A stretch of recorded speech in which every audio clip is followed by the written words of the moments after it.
gentlemen. After a week off because things north of the border were happening and tying up my sidekick, Mike Knott, we're back again with yet another one of the COVID tales of us hanging out and not riding motorcycles at the moment, not touring around the world, but talking to fascinating people and motorcyclists. And on tap today, we have Mike up in Thunder Bay, who's still charging away on his house, which is coming along remarkably well. Yeah, it is. Hey, Robbie, we're having kitchen cupboards installed today, well, for all week.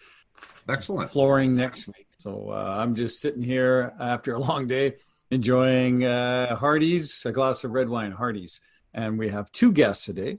Today we have Walt Fulton. And Walt has quite the resume. He's raced at Daytona for Harley Davidson, Kawasaki, Suzuki. He was on the infamous documentary On Any Sunday. That's something to stick on anybody's resume. He's a motorcycle accident reconstruction expert. He's worked for several motorcycle magazines, probably a whole bunch of other things. They just got tired of writing down. He's also brought his partner with him, Nancy Foote, and the two of them are Streetmasters. So welcome aboard, Nancy and Walt. Well, thanks very much. It's great to be here. Why don't you tell us a bit about Streetmasters? We've been in business, this is year 16, I believe. We started in the fall of 2004. We're an advanced cornering class for street riders. We try to fill that little niche between the beginner rider courses and going to a track day. We do our class in Southern California at Willow Springs Raceway. It's called the Horse Thief Mile. It's a wonderful little training track that has steep elevation changes, up to 11% grade. We put a center line down the middle of it and treat it like our own mountain highway without any oncoming traffic or debris in the corners? Yeah, well, sometimes there's a jackrabbit or two. Or a snake, yeah. But nothing big like a deer coming out of the woods or anything like that. So, or any oncoming traffic with no other vehicles on the track except us. And we work on cornering all day long and bring people's skill levels up and their confidence up for cornering. We work a lot on visual skills, which are very instrumental to being a good rider. And we try to break a lot of bad habits. And we focus on doing a late apex technique that keeps riders, I believe, a little safer going around the corners or before you get through the corner. How much of riding, especially in that way, do you think is visual? Oh, visual riding is all about visual. It's about judgment. It's about rider responsibility. It's been said and talked about numerous times that 90% or more of the decisions we make are based on what we can see. So if you buy into that, and I think it's probably more like 98%, if you can't see it, you can't make a decision on it. So you can see how important vision and visually understanding what's going on out there in front of you, beside you, and behind you is to the motorcyclist. I guess a better question would be that, of course, people are saying, well, of course, you need to see, but you're teaching people kind of what to look at, not just look. You're looking for specific things. Well, I guess that depends on the situation and where you're at. Like we took we just got back from a 4,000-mile trip about 2 weeks ago. 2 weeks ago. We went up to Bonners Ferry, Idaho, and back. You know, out there in the mountains and whatnot, you're most interested in things that can hurt you, like deer. And they're very active in the morning, very active in the evening. But that doesn't mean you can't see them all day long or anytime during the night. But so you have to be very conscious of that. Riding in a freeway situation, you have all kinds of issues that you have to look for and pay attention to. Where people are going beside you, behind you, in front of you, whether they're on their brakes, whether there's an incident up in front. In a case like that, the most important thing about the vision is if you have good vision, you can respond to some stimulus versus react. And there's a huge difference between responding and reacting. Response gives you time. Reaction is nothing but reactionary. If something's happening, you got to do something with it right now. But if you can see it develop, now you can respond and not be a part of it. Yeah, kind of making more intelligent decisions, or I guess a bit of a plan. You've made decisions. I'm going to do this or do that, as opposed to reacting. It's more of the holy crap. Yeah, absolutely. Well, I had a partner before. His name was Bob Reichenberg, and he had an interesting way of putting things. You know the name Harry Hurt that did that study of 900 fatal crashes in and around Southern California, in the mountains and the freeways and city streets. And that was the 80s, I think, was it? Yeah, late 70s, I think it came out. He came up with 52 or so causation factors that were why motorcyclists crashed. And one of them he used was that if you didn't react and avoid an accident, take some action 2 seconds prior to that accident, you would be part of it. And so Bob had a funny way of putting things, and I really like. He sort of summarized it and said, you know, the 2 seconds between oh shit and the crash is not a lot of practice time. And that came directly from the Hurt report. I like that. I like that. So did I. I still use it today. You still use it. Yep. One of the interesting things about Streetmasters is not the venue, which is a race course, and as far as I'm concerned, a racetrack is nothing more than a street that begins and ends in the same place. But that thing that you kind of mentioned in passing, the center line. Mm-hmm. What's the idea behind putting a center line down the middle of your racetrack when you are conducting a school on it? To me, it's obvious, and it makes a remarkable sense. Something that I wish we had been able to do way back when we were doing the rat schools. Was to take everything and have a last session. Here's the center line. Now make everything you just did work.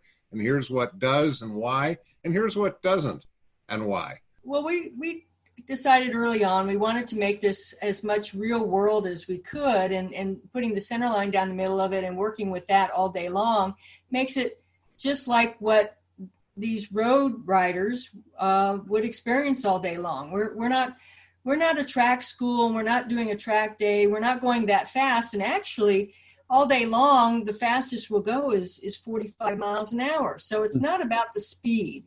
We're about the technique, about learning how to corner, put in good lines and apex in a good spot, head turns, visual skills, smooth throttle, smooth braking. Back to the basics, because if you don't have the basics, even the best racers, if they don't have the basics, they're not going to go very fast. So we want to bring everybody back to the basics and work that through, but use this really cool track that has these great corners and elevation and things that you're going to have as challenges on the road of trying to negotiate a downhill corner. A lot of people really freak out on downhill corners. Well, we can work on that because we got lots of downhill corners during the day. So, we put that out there, and people get to really work on doing the lines within the confines of a single lane of a road instead of the whole wide racetrack, because the racetrack itself is way too wide to really simulate what happens on a true roadway. Even at that, our lanes are quite a bit wider than a regular roadway. Yes, but they're about 3 feet, 3 feet wider. We got about 15-foot lanes. Yeah. So. But it's still I think so many people come away from it going, wow, I really learned a lot, and people come back 10 years later and say, I've been using your technique, and I can't tell you how many times it's saved me from having a crash with somebody coming the other way, or something happening, and learning that I need to look as far ahead as possible in order to see what's out there in my future. And so it's a whole lot of things. But having it on a closed course, that's the biggest advantage. And having that closed course simulate a roadway is makes it even better. Yeah. With that said, we also do some on the road training, but which is good in a sense because it is the real world. But at the same time, being on the road takes your focus away Mhm. from the technique, and you're having to ride the conditions. Whereas doing it on the track, you're not having to take that bit of focus away, and you're able to concentrate on just the techniques and improving your skills. And then when you go away from there, hopefully you've got a few more ingrained into you, and then you can use them when you're out there in the real world. So that's why we think what we do at the venue we use is just so perfect. Do you run it in both directions over the course of a day? Well, that is we kind of try to keep that a little bit secret, but what we do is run one direction most of the day, and people feel really comfortable by the end of the day. I can go around this corner really quick, and we have gold wings that are dragging their pegs and their floorboards and things, and just having a great old time. And we get to what we call our graduation ride, and turn it around, and we go the other direction. Yeah, what did you actually learn here? That's right, exactly. It's a test, and that's exactly what we use it for, and why we use it. And it's to bring everybody back down to earth and say, okay, here's a new road for you to ride. Let's see you use the techniques you've learned today on a new road, and it is a little bit sobering for some, because it's like, oh, that's really a challenge, because now I have to apply what I've been working all day long, but it's not so automatic now, because before going the way we were going earlier in the day was becoming automatic to them.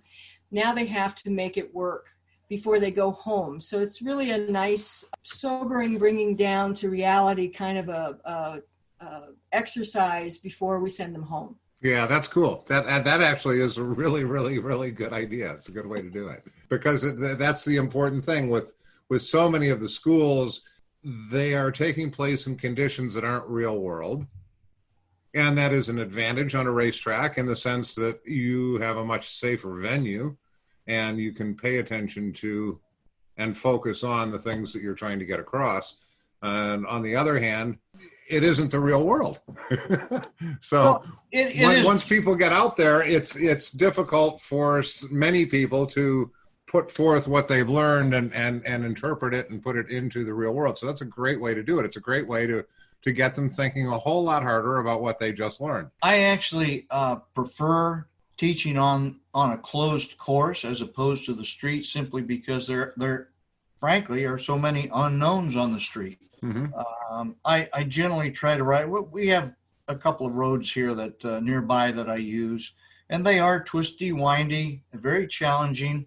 And we go up to from sea level or thereabouts up to almost about 6,000 feet, I think, and back down. So we do have the twisty roads, but then, you always have the inconvenience of traffic that's going your way that's always slower than you are. You have the inconvenience of potential of debris in the roadways and things like that. And, I generally try to ride a day before I go out and teach on the road, but sometimes that's not possible. While I enjoy it more than on the track is a place to where students can more consistently learn the technique and advance quicker, simply because they get to do the same corner over and over and over and over again, as opposed to every corner is new to them. So that's one. There's both benefits in both areas, but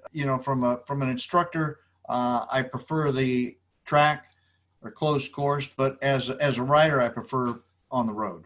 Well, it's pretty difficult to teach some of the real good and fine-tuned cornering techniques on the street, because on a racetrack you can make a mistake and generally get away with it. On the street you can't. That's generally so, yes. Yep. Well, and the thing is, we try to keep speeds down. I mean, we're not hooligans on the road. nor are we on the closed course, because like Nancy pointed out, our speed limit for the end of the day exercise, the graduation ride, is 45 miles an hour. You may think, well, that's really slow. But on the other hand, unless you've seen the track and seen the corners and seen how tight they are, it really isn't slow. We have people that have been through the class all day long don't go 45 miles an hour on the last. Yeah. Well, because it is a brand new road and they're going, whoa, this is, and they're really tight. And like I said, it's 11% grade on a couple of the hills that are on that racetrack. So it's very steep. And, most steep hills that you see might be 6%. So 11 is pretty steep. Although we have a few here in Southern California that are 27% grade. Now that's steep. But, that's pretty steep. But having the track is really more effective, I think, for most of the students, because they're comfortable, they're in a safe environment, and it's very conducive to learning when you don't feel like there's a car that's going to jet out from this driveway or somebody's going to run a stop sign or something like that. Well, what do you think the average age is of your students? It kind of comes and goes. For the first few years or many years, we had a huge number of Goldwing riders, and that has kind of leveled off and kind of dropped off, because I think a lot of those people, it kind of aged out. And the Goldwing clubs around here, their focus isn't on training and education anymore. It's become more of a social activity for them. But we found a lot more BMW riders coming in, and a lot of them are a lot younger. I'd say most of our students now are probably between the age of 40 and 60. We'll get a few that are much older because they want to keep their skills sharp as they get older, and we'll get some that are in their 70s, and maybe even a couple that are in their 80s. Most of them are in that 40 to 60-year-old range. We'd love to see a lot younger students. We just did a class up at Vandenberg Air Force Base on our way back from Idaho, and we had a lot of nice young students on a big variety of bikes. And it's good to see a lot more young people getting into the sport. Yeah, and, that is good. Yeah. And not only that, just and kind of learning these skills young. I wish I had taken some of this training when I was younger, but it's hard where we live. We're isolated, so to get to somewhere that has classes like this and to have the income to do it, when you're young. Yeah. There is that too. Yeah, and you and me both. I mean, I didn't meet Walt until about 20 years ago, and I'd already been riding like 17 years. And boy, was she hard to train. Oh, absolutely. I had some really great bad habits that took forever for me to get out of my repertoire of skills. So I think we were just dating, and I rode down to her house one day, and we went for a ride. And we went up, of course, to the Lookout, which is it's a famous spot on the Ortega Highway, which you may have heard of. But that's where they have the submarine races, right? Yeah, looking over Lake Elsinore. You betcha. So anyway, if she's really lucky, she could leave her house and not get the 2 or 3 lights before the freeway. And if she was really, really lucky, she wouldn't get the light at the exit for Ortega 25 miles down the freeway. And she would sail up to the Lookout, and I would never see her brake light come on. So I asked her kind of timidly, because we just met each other, and I said to her, "How come you don't use your brakes?" And she said, "Well, I know the road really well, and it's, I just ride it. I know when to slow down and when to speed up. And I know what gear to be in, what RPM to be at, when I have to roll off and downshift for the corner. And I just don't need my brakes." And my comment to her was, "Well, what are you learning about your brakes?" And the answer was nothing. Nothing. And my point was that the brakes, in my humble opinion, is probably the most important tool a motorcycle rider has in their toolkit. And if you don't use them consistently, you're not learning a whole lot about them. And so when you really need them, you won't have the skill it takes to get woed up in a big hurry if you need to. Yeah. And that was one thing that helped me change my riding. techniques was that, plus one other time we went to a track day in Pahrump at Spring Mountain Motorsports Park. Yeah. And I was riding my little sport bike, and he was riding. Well, tell him what your sport bike is. Oh, I have a CBR 400RR. Oh, really? Oh, wow. I actually have two of them. Not both of them are not running at the moment, but they are my favorite babies. A couple of gray market bikes. Oh yes, they're my babies. But I had that CBR 400RR, and I'm going around the track now. I should be able to go through the corners, but Walt was saying you're riding slower. I was leading her because I knew the track. You're I'd been there riding multiple slower than times. you ride on a regular road, and it's like, well, I'm kind of lost out here. It's this big wide track, and I don't know where to be. That's exactly why the track was so wide and it had no center line. Oh, yeah. But the point I'm trying to make on that, though, he came in and he said, okay, you were on a ZX7, I think, at that time. On a, 9, I think. 9, or maybe it was a 9. Anyway, he says, get on the back. And I'm going, no. And he goes, come on, get on the back. I'm gonna take you around the track, and I'll show you what it is you really should be doing. And it's like, okay. So I got on the back, and off we went. And he's not riding 100%, thank goodness, but we're going around the track, and he's showing me how much harder I could brake going into a corner, what my acceleration should feel like, how much lean angle I should be. Not that we were dragging knees or anything while we were two up, but leaning over. But the thing that really impressed upon me, though, was how hard I could brake. Mm-hmm. And so now I know I can really speed up and then really work on a lot harder braking.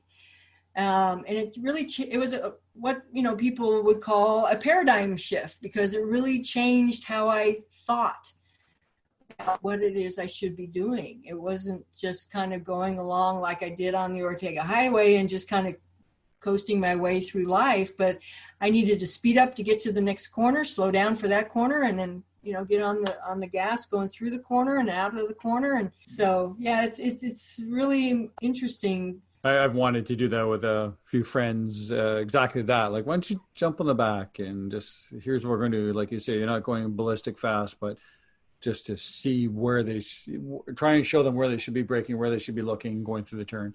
Mm-hmm. Yeah. So the photos that I've seen of the schools, when the bikes are two up, it is one of the instructors. If I come to the school, can I take my passenger throughout the day? Absolutely. And they're not a passenger when they come to our class. They are a co-rider. Mm-hmm. They become a co-rider. They are actively involved. They sit through the classroom. They hear all the same things the rider does, which I kiddingly say to the pilot, I say, now your passenger is a co-rider now. Now they know what it is you're supposed to be doing. So when you get this tap on the shoulder going, honey, you didn't take that corner very well. You know that they know what they're talking about because they took the same class that you did. It is very advantageous for a co-rider to come. And while on our tours, that's something Rob and Gretchen have had to do many times, or maybe not had to do, but kind of had to do. You see sometimes there's a lack of skill on either end of that bike. Sometimes it's the driver, sometimes the passenger, sometimes both. But I can imagine that, and I've ridden some in Europe, not a lot. I was only over there once, and that was for the R90S intro in 1972, I think it was, when I was with the magazine. Hey, yo, Walt, we need to fix that before we go any further and talk about any more schools. Yeah. We really need to fix that. There are some brilliant roads out there. You guys have some nice roads in Southern California, but, I was giggling a little bit when you were talking about speeds. Yeah. My average speed for the entire summer, moving speed, is under 30 miles an hour. Oh, I can imagine on some of those roads you guys go. Well, and that's for 25,000 miles of riding every year is under 30 miles an hour. Mm-hmm. So what's on your tour schedule? You got anything for 2021? Oh, 2021, all of our hotels are booked and everything's ready to go. It's just the big question, are they going to release us and let us across the border? Or are they going to look and say, American? No. Yeah, that's the bad thing. But we haven't let this bother us too much. We on the weekends we go out and we ride, and I mean I think that's one of the greatest ways you could social distance is just go ride, because it's only you and whoever you're riding with, if you're riding with anybody, and the only time you see people or are near to people is when you're stopping for gas. We got out to ride, and it was great mental health break. Hey, but can we just go back for a sec? Because as we were talking about passenger skills, maybe you have some insight into this. One of my pet peeves of motor journalism is they rarely ever seem to have a point of view from the passenger. They'll be doing a test of a Goldwing or any touring bike, and they never put a passenger in the back. And often the passenger often has 50% of the say, sometimes more. And I don't understand why, because having bought several motorcycles before, wanting to know what would be more comfortable for my wife. It's impossible. I can't. Payroll. Payroll. It's all about payroll. Yeah. Well, you can never say they never did, because Walt and I were involved with a ride, and it was Walt and me, Fred Rao, and Dave Searle, and for Motorcycle Consumer News. And they had 3 bikes they wanted to do road test on, and they did want to have the passenger perspective. So guess who got to be the passenger? On all of them. The co-rider. Yeah. That was me. I got to be the co-rider in all of them, and it was an ST 1300, it was a FJR 1300, and then the BMW K bike. Yeah. And I definitely had my favorites, and I got to write about it as to what was my favorites and why. And but that was just one instance. So I mean, you can't say never, but it rarely. Which to your point is bad. I think as a longtime motor journalist, you take a bike and you try to use it in a manner in which it was built for. In other words, there's no point in taking a Goldwing out to the racetrack. That's silly. Yeah. But to load it up with gear and put somebody on the back of it and go for a weekend or a week, that only makes sense to me. But you're right. It's deadlines, it's money, it's whatever else that can get in the way. And some of it could be scheduling. But I think it's almost a disservice not to do that. On the other hand, there are other things to think about as well. I like I say, I like using a bike how it was designed to be used, and nothing more. With a lot of these magazines, you have to be real careful. And it may bend some people out of shape, but it's my opinion. You sometimes can't tell the truth because manufacturers don't like it. We had a case in point was when I was at Cycle World magazine, 4 editors, and I was included, took a group of motorcycles and went for it was probably about a week-long tour. And the one bike that we had that everybody was fighting to get hold of was the Suzuki Rotary. After everybody had ridden the Suzuki Rotary, we were having to draw straws to see who had to ride it.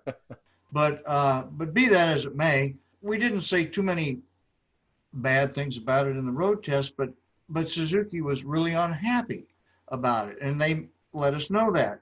Well, just about that same time, the buyer's guide came out, and one of the editors had said something to the effect that it, vibrates like a Triumph, leaks oil like a Harley, and whatever else came up, and they pulled their entire year's advertising. Well, that happened to also be the entire year's profit of Cycle World.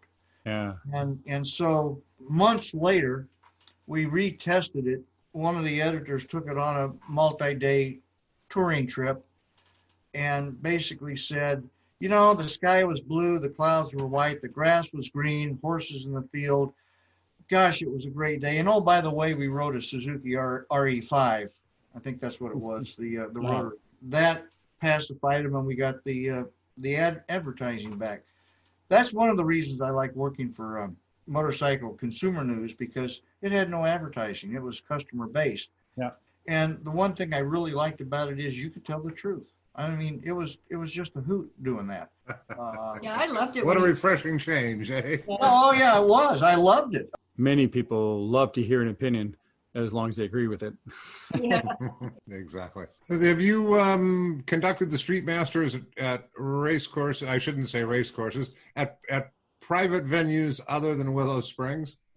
Well, no. Yes and no. Well, yes and no. Well, We just did a yeah, It you wasn't- can't call it it's that. not though. exactly the same curriculum because we don't have the same facilities. We just did a class for service people up at Vandenberg Air Force Base. We used their big parade grounds, which was a huge piece of asphalt. And man, I got to build a great track there before we actually went out on the road and did our riding on the highway. And we do go to some different rallies, and they give us a much smaller piece of asphalt, but still a fairly good chunk. And we create a course, and we work on line placement and a lot of the same skills. We just don't have the elevation. So if someone is from out of state and they're interested in going to your school at Willow, are there rental bikes available? Is there something that can be arranged with that so someone Well, can fly there's in? nothing. Yeah, there is nothing that we have, but there are places they can rent from. Something besides a Harley? Yeah. Yeah, oh yeah, absolutely. The latest thing is Hertz Ride. I don't know if you're familiar with that, but they're big in Europe, I understand.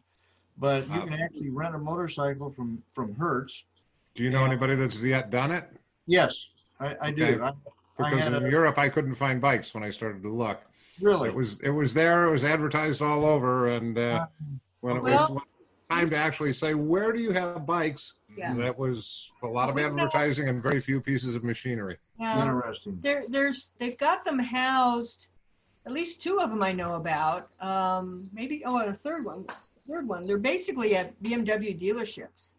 I know there's one in Long Beach, one in Riverside, one down in Temecula that they have outlets, and I'm sure other places here in Southern California. But they have a variety of motorcycles, Yeah. not just BMW, not just Harley, but a little bit of everything. Okay, And- so if someone is interested in attending a Streetmasters school and the time is right and they're able to fly in or get there however they're going to get there, that is something that you could potentially at least point them in the right direction and help them Sure. arrange. Absolutely. I think our next move is trying to expand a little bit. We fill up every single session, so there's a big group. Need. Yeah, need and Need or appetite, I guess, for it. yeah, Appetite. Yeah, that's good. Yeah. yeah. So there's still some hope. People are still wanting to learn more, but it's one of those things that Walt likes to use the analogy of any pilot. They continue to go back to school on their flying, or even a doctor does too. If you don't keep current on your skill levels, then you're not going to be very good at what you do. And everybody's skill levels atrophy after a while because they get lazy, they get lax, they fall into a groove, and they see no need to do what they know is right because it requires effort. And, Well, I had the opportunity about a month ago to go to one of Ken Condon's schools. oh, good for you. Yeah. And Ken's come on tour with us a couple of times now as resident instructor, but I got off to one of Tony's track days, and it's the first time that I've been on a proper road race track in about a decade.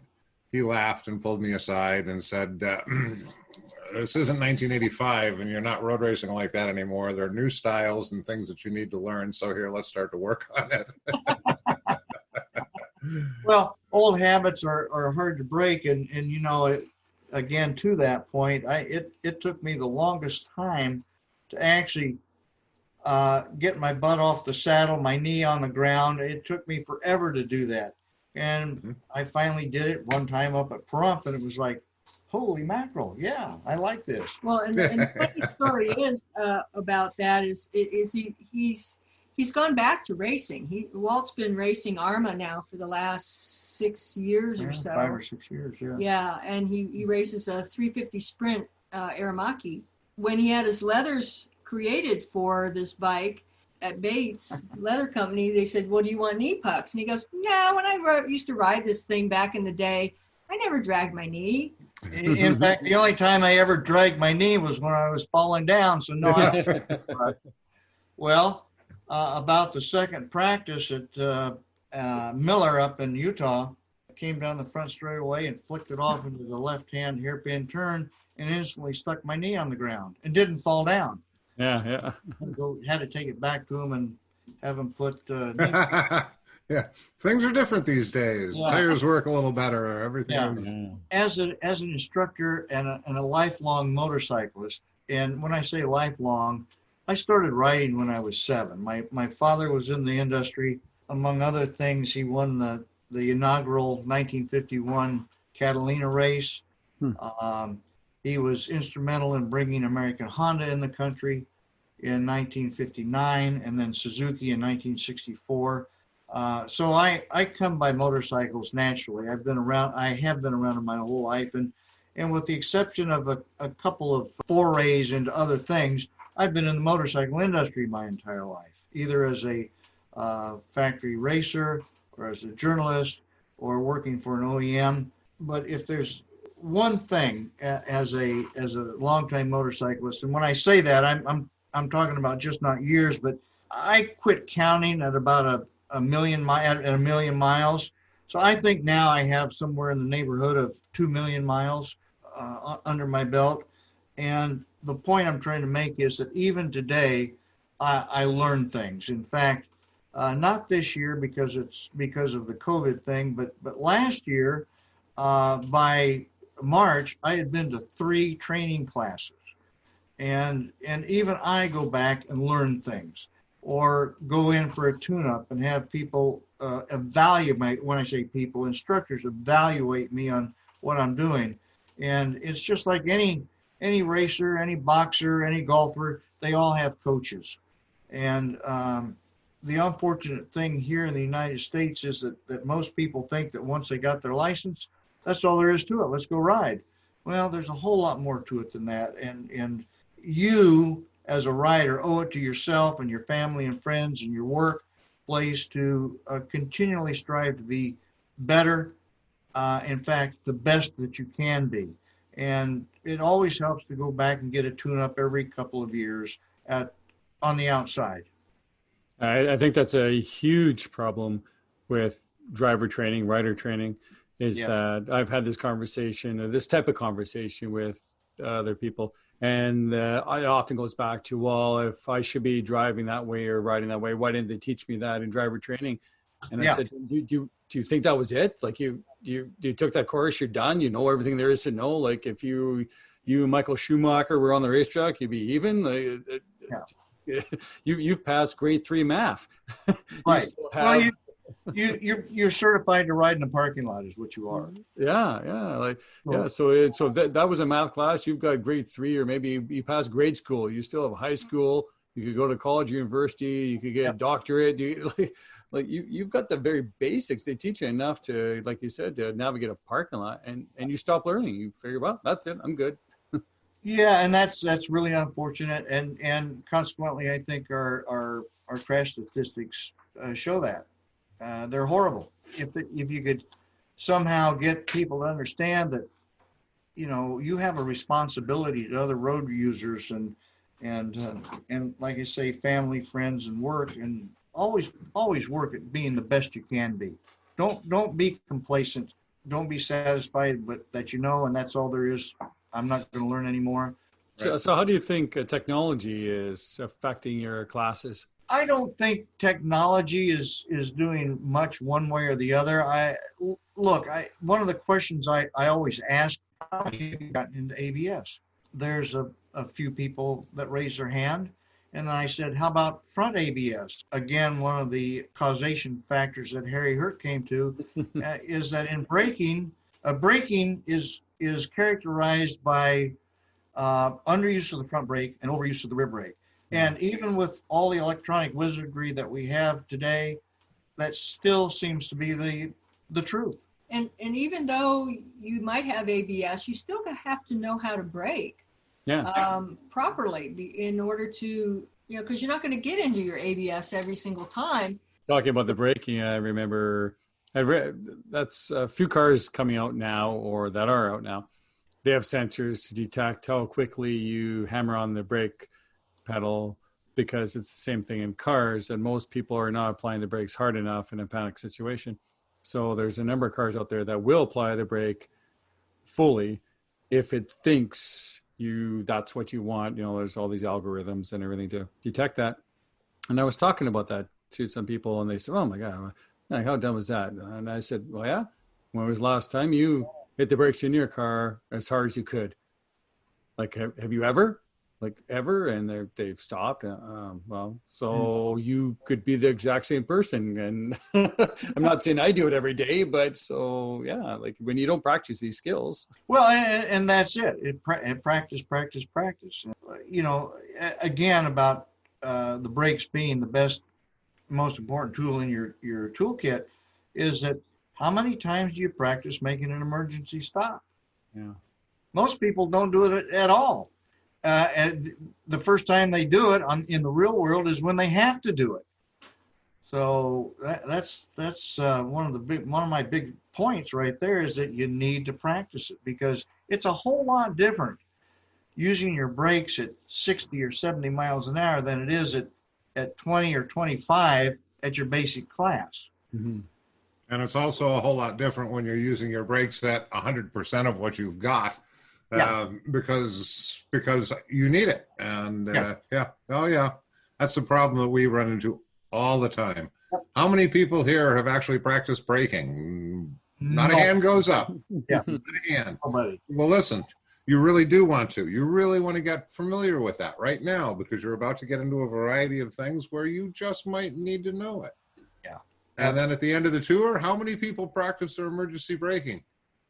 And maybe if I was actually working really hard with a couple of people on tour, they would have actually gotten it, and a couple of hands will go up. Okay. But otherwise, no. That's that was the Well, most difficult riding I ever did in my whole life. And how's your braking going?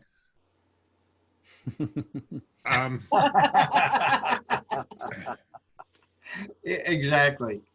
Yeah. So I noticed as I reviewed the instructors at school, interestingly, the bios of most of them have lots and lots of street miles and very little, if any, racing.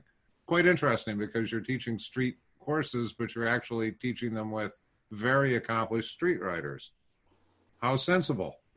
And it works really well. There is, look, I have a switch in my head. I can turn it to street, I can turn it to track. And the techniques are different. Riding on the street, I'll typically sit right in the center of the saddle and stay there. And I don't put my knee out. I don't lean off the motorcycle. Don't need to. I've listened to people try to sell people on the idea that, oh, look, you gotta trail brake, and you gotta lean off the bike, and you gotta do this and that, and here's the 10 steps to getting through a corner. And I'm thinking, man, if you got to do all that stuff on your motorcycle, then it's defectively designed. First off, you shouldn't be going anywhere near as fast as people ride on the street.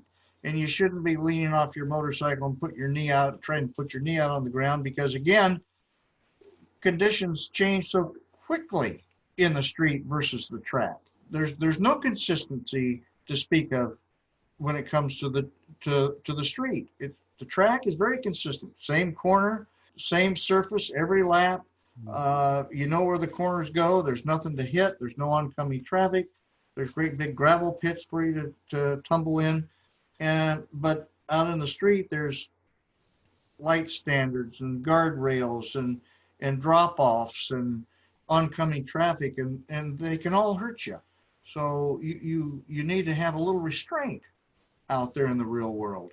Whereas you may not have to have quite as much restraint on the track, but you still need to stay healthy, right? Yeah. Exactly. The track is a lot more forgiving than the road. And if anything, people need to be more cautious on the road than they are on the track in a relative sense. for the reasons that we just pointed out. Well, getting back to your question about our instructors, and which we have a lot of depth Yeah. in their knowledge, actually, and it's just a real treat to work with them on a regular basis. We love it. Yeah, that's important too. And the website is streetmasters.pro. Is that correct? that's Yes, right. sir. Well, we've been listing Streetmasters as one of the preferred schools, and the stuff that we've been sending out to tour members for a decade or decade and a half now. Oh, thank you. Thank you. Every tour member gets a note that says you really should go do something like this before you come with us. Unfortunately, not all of them Yeah. actually follow through with that, but Anyway, the racing day was one of those things that I would never trade for anything. However, had I been willing to do that, I'm thinking that I could be a millionaire now. But for all the effort that I put into racing. Oh, But, yeah. Absolutely. Absolutely. But there are a whole bunch of millionaires. I shouldn't say a whole bunch. There are many millionaires that are really desperately trying to find something to fulfill their lives and give them stories to tell. Well, I got the stories. I just don't have the money. Exactly. Yeah. I'm with you there, Walt. It was a great time. It was, Bruce Brown, he just died recently, and I knew Malcolm Smith, rode with him at the ISDT qualifiers here in the U.S., and Mert Lawwell was a team member of mine, and, on any Sunday, it was just a delight to be a part of. And I remember some of the reunions we went back to, they rented a huge movie theater, packed it, Sold it out. There was people wanting to get in. Yeah. Amazing evening. What was funny about that is they tried to play it on the big screen, and they broke the film. so they had a DVD and got it running anyway, and it was still on big screen, but in DVD. But it wasn't the original film. But yeah, those were really golden times. Yeah, and I don't know if you've seen it. It's something you, on a cold winter's night, you might want to bring it up on Amazon or whatever. Dana Brown just released a movie about his dad called A Life of Endless Summers. Yeah. Huh. So it's about Bruce Brown and his life, and Dana and his sister Nancy takes Bruce around the country and over to Hawaii to visit with people his heroes. Yeah, his heroes, Yeah. people that were instrumental in his movie making career, whether it be for the surfing movies or the motorcycle movies. It was all influence. I mean, it was important to me. I remember going to see On Any Sunday with my father. Yeah. It enthused and motivated a lot of people to join the ranks of motorcyclists. Yep. Well, I also hope in 2021, as Mike and I are furiously planning for our training junket in Southern California, that we can convince the two of you to come and join us in the Alps somewhere. Mm-hmm. Well, It's changed an awful lot since you were there last, believe me. Oh, I'll bet. yeah. Well, I think maybe lightning round, Robbie. What do you think? Yeah, I think that we've got lots and lots for people to listen to and think about. And Mike normally has come up with some creative and crafty questions for a single word answer lightning round for the two of you. So. Oh, boy, you mean I got to think about this? No, that's entirely optional, Walt. It's almost better when you don't. What do you got? Okay, so I have some questions for both of you. We'll start with Nancy. What is your favorite motorcycle movie? On Any Sunday. You don't have to say that just because that, but No. Walt, what's your biggest pet peeve of riders, like a bad rider's habit at your courses? Well, the not learning to ride properly. Okay. Or well. Nancy, too rainy or too cold? Neither one. I'll do either. Well, now there's a Southern California answer, kidding. if ever there is one. Why No, would you ride in such a? Neither one, we're not going to ride until we're not going to ride until tomorrow when it's We won't ride either that day. too cold or too rainy. My one that would keep me in is too windy. Too windy. Okay. Walt, Baja 1000 or the Dakar? The car. Nancy, calamari or sushi? Sushi. That was an easy one. We just had that last night.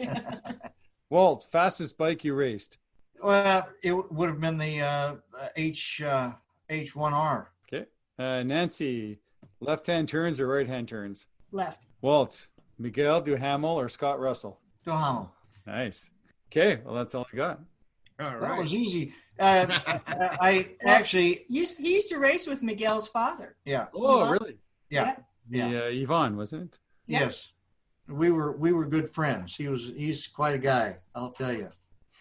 I can only imagine because Miguel seems like quite the character. So I can only imagine how the father would be. Well, Yeah. Miguel has gotten to be a lot more like his dad in these later years. It's really funny. Yeah. Yeah. Yvonne used to come up to me when we'd get to see each other at events, and he'd say, not when we were racing, but later, he'd always have pictures. And he'd say, look, this is me when I was new, which means he was much younger then. Yeah. And so he was just a funny guy. I You really, gotta see in the accent. Hey, well, Yeah. look, this is me when I was new. You know. Me and Sophie when we were new. yeah, fun people. You do know that Miguel got shot here a while ago. No, I didn't know that. Never Yeah, read about he- that. Amazing. he You know, he's living in Las Las Vegas. Vegas Las now. Vegas, yeah. He was out riding his bicycle out by the Red Rock State Red Park. Rock Canyon, there, yeah. Yeah, out. Oh, I did hear that. Yeah, someone Yeah, he drove got by shot the car. by a pellet gun. Somebody drove by and shot him through the helmet into his His head. bicycle helmet. Yeah, bicycle helmet. Wounded him. Not badly, but Yeah. but Yeah, I think that was on Superbike. nonetheless, what a cretin. Yeah. Yeah, exactly. Although Walt got to meet Scott Russell at Barber last year. He was at Barber Racing, Yeah. Barber Motorsports. You know, it was kind of interesting to compare and contrast. You know, when I was growing up, I knew all of the riders that rode in the U.S. here and in Europe. I knew the name Mike Hillwood, Agostini, Pasolini, Ubiali, and on and on and on and on. And Joe Leonard and Sammy Tanner and Carol Russweber. I knew all of those. And when I went to Barber last year to race, I had the pleasure of meeting for the first time Scott Russell.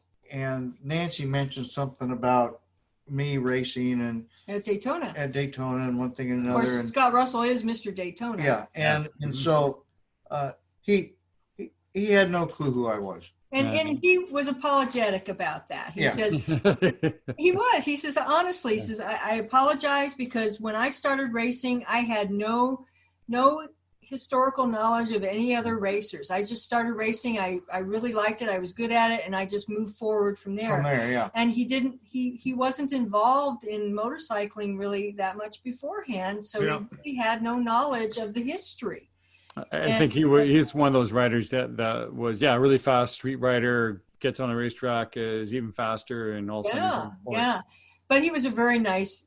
Oh, he was a nice person. gentleman, He yeah. was very polite and very nice and was very congenial and It was you know, fun. It's been great talking to you guys. yeah. Well, nice meeting everybody, and Yeah. and thank you very much for the opportunity to come on the program. It's been delightful. Excellent. Well, we hope to get some people out your way taking your excellent course, picking up some great cornering techniques, and making themselves more efficient, more enthusiastic, and safer riders. And in the meantime, you both take very good care of yourselves, ride well, and have good fun. Well, thank you. Thank too. you and for saying ride well instead of stay safe or ride safe. I always come back with the question, what's safe about hanging out there in the breeze at 70 miles an hour? Exactly. Anyway. One of Rob's favorite sayings is go fast and take chances. Yeah, I've heard that before. Yeah.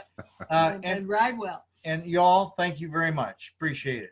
Perfect. Excellent. Thank Thank you, Nancy. Thank you, Walt. you.